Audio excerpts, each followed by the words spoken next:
All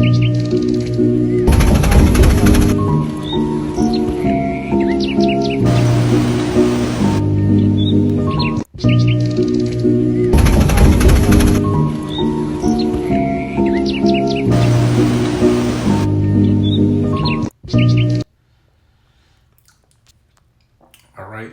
Shalom, shalom, shalom.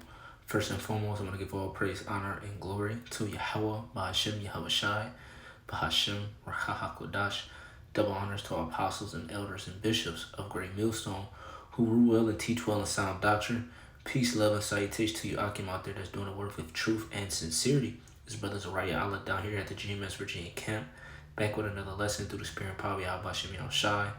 Right, and the topic of this lesson is the kingdom of heaven will be marvelous. All right. The reason being, as you see the video that I just showed you on TikTok, right? That was in Switzerland, right? Well, a place where a lot of Edomites, okay, these international bankers and so on and so forth, okay, live at. And if you've seen the greenery, the views, the water, everything was on a high vibration. It was beautiful, man. Just looking at the video, brought forth peace. Some type of comfort of something that we have to look forward to. All right, because what? The Lord Yahweh Shemi Yoshai don't even love these heathen, man. And look what he gave them. So how much more of us? Matter of fact, let's get that.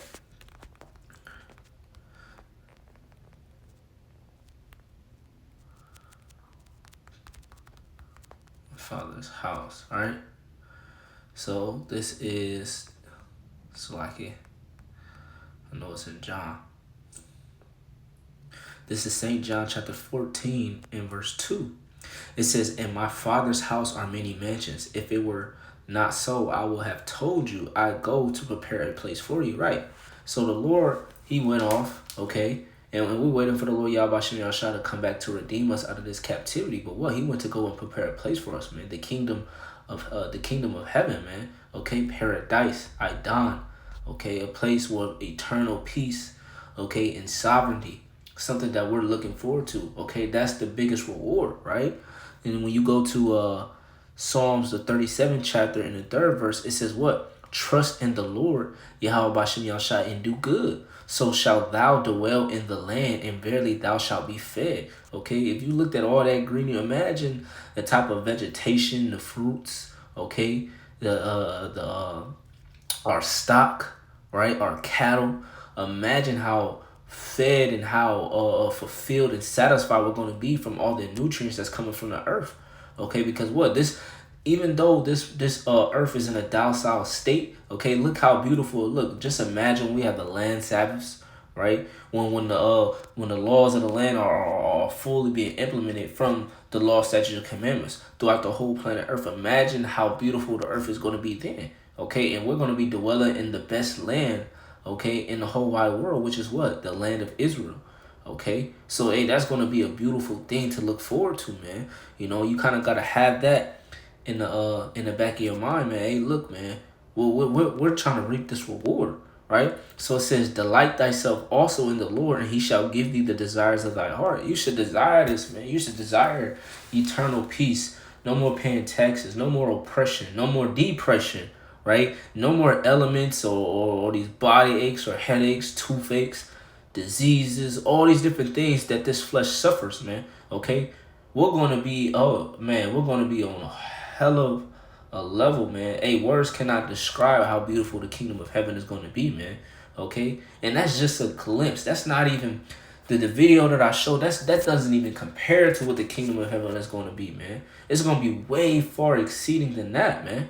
And that's a beautiful thing, that the elect of Israel are going to be the first fruits to partake in that and being with Yahweh Shai, okay, as the first fruits, right? So let's go to Hebrews, the 4th chapter, because I had that up top. It says, let us therefore fear, lest a promise being left us of entering into his rest, any of you should seem to come short of it, right? So we got to fear Yahweh Shem Yahshua. We got to do this work if we want that rest, right? It says, for unto us was the gospel preached as well as unto them, right? Because the word has been going throughout the four corners of the planet Earth. So there's no excuse of why these people aren't repenting, why Jake ain't turning from his evil ways and serving Yahweh Shem Yahshua with all their heart, right? Because, hey, just as we heard the word, they heard it too. So it's no excuse. It says, for unto us was the gospel preached as well as unto them. But the word preached did not profit them, not being mixed with faith in them that heard it. Right. So us hearing this word, we mixed it with faith. We believe. Because what? The evidence, the faith is the evidence of things hoped for, the things not seen. So we hoping for eternal rest. We're hoping that Yahweh Shem Yahushua come back and save us, man. We're hoping that we get our vengeance upon the heathen in these other nations for all the cruelty they have done to our people, man. All right? Hey, we're hoping for that, man. That's faith, right? So with that being said, it all comes down to, do you truly believe on the scriptures? Do you truly have faith in Yahweh Shem Yahushua? Because that's ultimately is going to save you. You believe in on Yahweh Shem Yahushua, but what? You gotta show your works. Okay, you can't be short of them, right? So it says, verse 3, for we which have believed do enter into his rest, as he said, right? Let's go into that word believed, right? Believed. It says, pistiaio, right? It says to think, to be true, to be persuaded of, right? The scripture says what? Let every man be persuaded in his own mind. So, hey, we didn't need, a deep breakdown. We didn't need to be convinced, man. Okay? We didn't need to be talked to many times for us to believe on it. As soon as when we heard it, we was like, wow, this is the truth. Okay? And we believe, and we went on with that faith that we believed in, right? So it says to think, to be true, to be persuaded of, to credit, to place confidence in, right? When you go into the word confidence, okay, con meaning with, and fidence meaning in, right? So matter of fact, let's get it in Salaki. Let's get it in the etymon, because I don't want to butcher it. Confidence, right? It says assurance or belief in the good will, right? And then it says con, right? It says to trust or to confide, right? And then Salakia.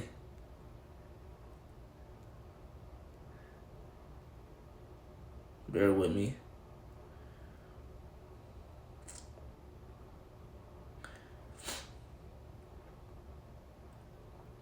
I'm always forgetting it, Salakia. Okay, it says firmly trusting, bold, to have full trust or reliance in, right? So you trust in Yahweh Shem Yahushua when you have confidence, okay? You trusting in Yahweh Shem Yahushua and his will, right? So when you go back, all right, it says in a moral or religious reference used in the New Testament of the conviction and trust which a man is impelled by a certain inner or higher prerogative and law of soul, to trust in Yahweh Shai or Yahweh as able to aid either in obtaining or doing something, saving faith, mere acknowledgement of some fact or event, intellectual faith, to entrust a thing to one, to be entrusted with a thing, right? So all these things apply to our faith, man. We trust in the Yahweh Shem Yahushua to do something for us, man. Ultimately to save us. That's what we trust in it, right? So it says, I'm going to read it again. It says, verse 3, for we which have believed do enter into rest, as he said, as I have sworn in my wrath, they shall enter into my rest, although the works were finished from the foundation of the world. For he spake in a certain place of the seventh day on this wise, and Elohim did rest the seventh day from all his works. And in this place again, if they shall enter into my rest, seeing therefore it remained that some must enter therein, and they to whom it was first preached entered in because of unbelief, right? Because the people who didn't believe on Yahweh Shem Yahushua, didn't believe on the word that they heard, why should they enter into the rest? Because if you truly believe and you truly have faith, your works are going to show. So the people who didn't believe, they didn't do any works. They didn't do anything. They lived a vain life. All right, but the elect, they believed on Yahweh Shem Yahushua and they showed their works, and they're going to continue to endure unto the end to reap the reward, man. Okay, and that's ultimately what we're fighting for, man. Okay, so let's get 2 Peter chapter 3 and verse 12. It says, looking for and hastening unto the coming of the day of Yahweh, wherein the heavens being on fire shall be dissolved, and the elements shall melt with fervent heat. Right, so the elements are going to melt with fervent heat. Why? Because the nuclear fire, okay, is going to cleanse the whole earth. It's going to be a purifying agent, okay, to get all the filth, the abominations out of the earth, so it can be a whole reset, right? And it says, verse 13, nevertheless, we, according to his promise, look for new heavens and a new earth wherein dwelleth righteousness, right? And the word new in the Greek is kainos, which means to be refreshed.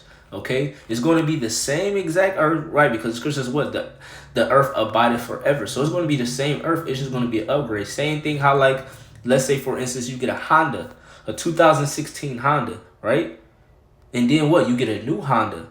But what? It's still a Honda. It's just a 2017. It's just the year. It's the new year for that Honda. So the same thing, okay, with the earth. It's just going to be the same earth. It's just going to be updated. Okay, the Lord is going to update it because what? He's going to put the true men, okay, the men that are profitable, starting with Yahushua and the 12 disciples on down with the 144,000, the governing body, right? They're going to be building and basically the Lord Yahushua is going to show us how the earth is supposed to be ran. It's going to be under a new management. And this is ultimately going to give us, that peace and that eternal rest. Okay? Because once the kingdom of heaven is built, hey, man, that's it. This is for eternity. We're going to be enjoying this thing for eternity, man.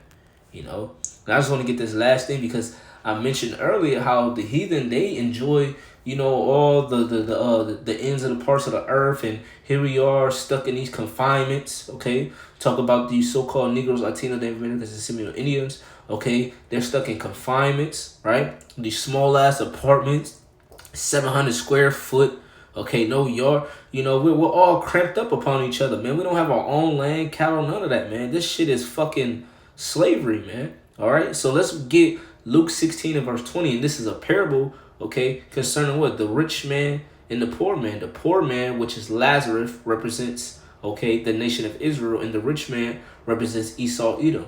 You so-called, no, not you so-called, the so-called white man, but, hey, you international bankers and so on and so forth, man. So it says Luke 16 and 20, and there was a certain beggar named Lazarus, which was laid at his gate full of sores, right? Lazarus going into the nation of Israel, the sores, going into his afflictions, okay, persecute, all the things that, that we suffer, the curses, right? It says verse 21, and desiring to be fed with the crumbs, right? Because we read this Psalms 37, how we going to be fed. Okay, we're going to be fed through the spirit and physically fed, man. We're going to be satisfied. It says, desiring to be fed with the crumbs which fell from the rich man's table. Moreover, the dogs came and licked his sores. Right, the dogs represent the other nations. Licked the sores, meaning they didn't really help. Okay, all they did is to see us and our afflictions and so on and so forth. And they ultimately benefited off of our downfall, man. When you read Lamentation, the 2nd chapter, the 15th verse, all they that passed by clapped their hands and hissed and nagged their teeth at thee. They saying, this is the daughter of Jerusalem, okay, the city of peace. Okay, they laughed and mocked us, man. All right. Verse 22, and it says, and it came to pass that the beggar died and was carried by the angels into Abraham's bosom. The rich man also died and was buried. Right. Abraham represents who? Yahweh. Okay, and that bosom represents what? The kingdom of heaven. Okay, so it says the rich man also died and was buried. It says, and in hell he lift up his eyes, being in torments, see Abraham afar off and Lazarus in his bosom. Right, that hell represents a condition. Okay, the slavery, the captivity. Okay, he gonna be in torments, man. We gonna give Esau hell. Okay, all the shit that he did to us in plantations and down in the south. Okay, that strange fruit when he hung us on trees and he gonna get them same type of torments, man. Okay, but we're gonna do it in a righteous manner. All right. So it says in hell he lifted up his eyes, being in torments, and seeing Abraham afar off and Lazarus in his bosom, and he cried and said, Father Abraham, have mercy on me. Right, but he didn't give us any mercy. Right, so it says, and send Lazarus that he may dip the tip of his finger in water and cool my tongue, for I am tormented in his flame. Basically asking for mercy and asking, can we stop, okay, his torments or his hell, okay, that he's catching, because he didn't realize how bad it was going to be while he was living all deliciously every day. Okay, he didn't consider his latter end. Right, he didn't want to help us. So now the roles are reversed. Okay, the table is turned upside down, right? It says verse 25, but Abraham said, son, remember that thou in thy lifetime received thy good things. And we just saw in the video, okay, look how much peace that they in, right? But what, here you have it, our people in incarceration, homeless, okay, Salvation Army, welfare, all these different things, and they living lavishly, right? So it says, in thy time received thy good things, and likewise Lazarus evil things, but now he is comforted, and thou art tormented, right? And it says, and beside all this, between us and you, there is a great gulf fixed, so that they which would pass from hence to you cannot, neither can they pass to us that will come from thence. Then he said, I pray thee, therefore, Father, thou wouldest send him into my father's house. Right? It says, for I have 5 brethren, that he may testify unto them, lest they also come into his place of torment. Abraham said unto him, they have Moses and the prophets, let them hear them. And he said, nay, Father Abraham, but if one went unto them from the dead, they will repent. And he said unto them, if they hear not Moses and the prophets, neither way they be persuaded, though one rose from the dead. Right? So basically, moral of the story, hey, there ain't no excuse. You're going to catch the hell that you're going to catch because, hey, the prophets were on the highways and byways. We warned them. We tried to tell them, hey, look, you better give it up or you better do what you can. But what? They want to continue to be in their wickedness. They didn't want to repent. So ultimately, the Lord is going to put them in that captivity. And after that, they're going to be destroyed. While Israel, okay, is going to be in the best life that they're going to have, man. Okay? And we can't wait for that, man. You know, so Lord willing, this lesson was edifying to the hopeful elect. I want to give all praise, honor, and glory to Yahweh, Ba'ashem Yahushai, Ba'ashem Rakha HaKodash, and double honors to our apostles and elders and bishops of Great Millstone. Until the next time, I want to say, call me Yashrala and Shalom.